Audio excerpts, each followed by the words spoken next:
ये जनाजों का कारवां, बच्चे, बुजुर्ग और महिलाओं के जनाजों का कारवां, जवानों के जनाजों का कारवां। जी हाँ, 112 मैयत उठी हैं एक साथ। फिलिस्तीनी परचम में लिपटे इन जनाजों को देखकर आप समझ ही गए होंगे कि ये गजा है। इसराइल की आक्रामकता और मजलूमों की मौतों के आरोप के बाद ये गजा में पहले ऐसे जनाजे हैं जो इस बात की गवाही दे रहे हैं कि नवंबर 2023 से लेकर करीब 2.5 साल तक गजा में किस हद की क्रूरता अंजाम दी गई। अब गजा सिटी में एक इस्राएली हवाई हमले के करीब 3 साल बाद मलबे से 112 फिलिस्तीनियों की लाशें और इंसानी अवशेष बरामद किए गए हैं। इनमें एक ही परिवार के एक ही कुनबे की एक साथ कई लाशें हैं, जिनमें महिलाएं और बच्चे दोनों शामिल हैं। गजा सिविल डिफेंस के मुताबिक अक्टूबर 2023 में हमास के हमलों के बाद जब इसराइल ने गजा पर कहर बरपाना शुरू किया तो हजारों लोग मारे गए। उनमें से 112 लोगों का ये पहला जनाजा है जो काफिले में निकला। कहा जा रहा है कि अभी तो ये शुरुआत है। जैसे जैसे खोजबीन आगे बढ़ेगी और मलबे टटोले जाएंगे, उसके नीचे से हजारों लाशें या फिर उनके बाकियात या अवशेष निकलेंगे। कहा जा रहा है कि करीब 8,000 शव गजा में इमारतों के मलबे के नीचे अभी भी दबे हैं, जिन्हें इसराइल के बमों ने जमींदोज कर दिया था। अंदाजा लगाया जा रहा है कि ये 112 जनाजे गजा में 2 बड़े आवासीय परिसर को निशाना बनाकर इसराइल ने किए थे, जिनमें 2 बड़े परिवार रहते हैं। उस समय लगातार संघर्ष के कारण राहत दल घटनास्थल तक नहीं पहुंच सके थे।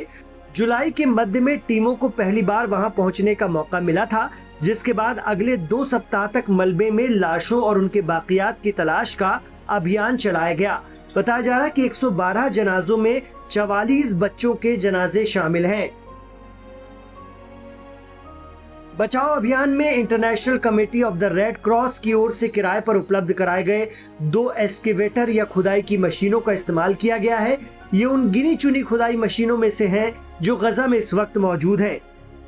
वहीं मीडिया रिपोर्ट बता रही है कि इसराइल की फोर्स IDF ने इतने बड़े पैमाने पर लाशें मिलने पर सिर्फ इतना ही कहा है कि ये हमास की वजह से हुआ है, क्योंकि हमास आबादी वाले इलाकों में छिपता है और उसकी वजह से गजा के आम लोग इसराइल के हमलों में मारे जाते हैं। लेकिन गजा की हेल्थ मिनिस्ट्री बताती है कि इसराइल अपनी आक्रामकता को छिपा नहीं सकता। उनके अनुसार 7 अक्टूबर 2023 को हमास के हमले के बाद शुरू हुए इसराइली सैन्य अभियान में अब तक 73,000 से ज्यादा फिलिस्तीनियों की मौत हो चुकी है। न जाने कितनी लाशें इस वक्त मलबे के अंदर दबी हैं, जो अब सिर्फ ढांचे में तब्दील हो गई हैं, जिन्हें पहचानना बेहद मुश्किल है। लेकिन लोग मानते हैं कि ये लोग गजा के शहीद हैं और कम से कम इन्हें फिलिस्तीन के परचम में लपेटकर उसी धरती की 2 गज जमीन नसीब हो सके, जिस मातृभूमि के लिए उन्होंने कब्जाधारी ताकतों से लड़ते हुए अपनी पीढ़ियां और जानें गंवा दी।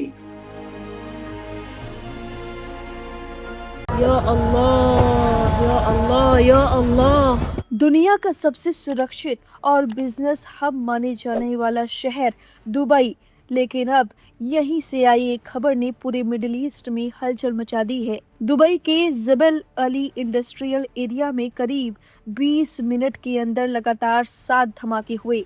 धमाकों के बाद आसमान में काले धुएं का विशाल गुबार दिखाई दिया, जिसके वीडियो सोशल मीडिया पर तेजी से वायरल हो गए। या अल्लाह, या अल्लाह, या अल्लाह, ला हौला वला कुव्वता इल्ला बिल्लाह।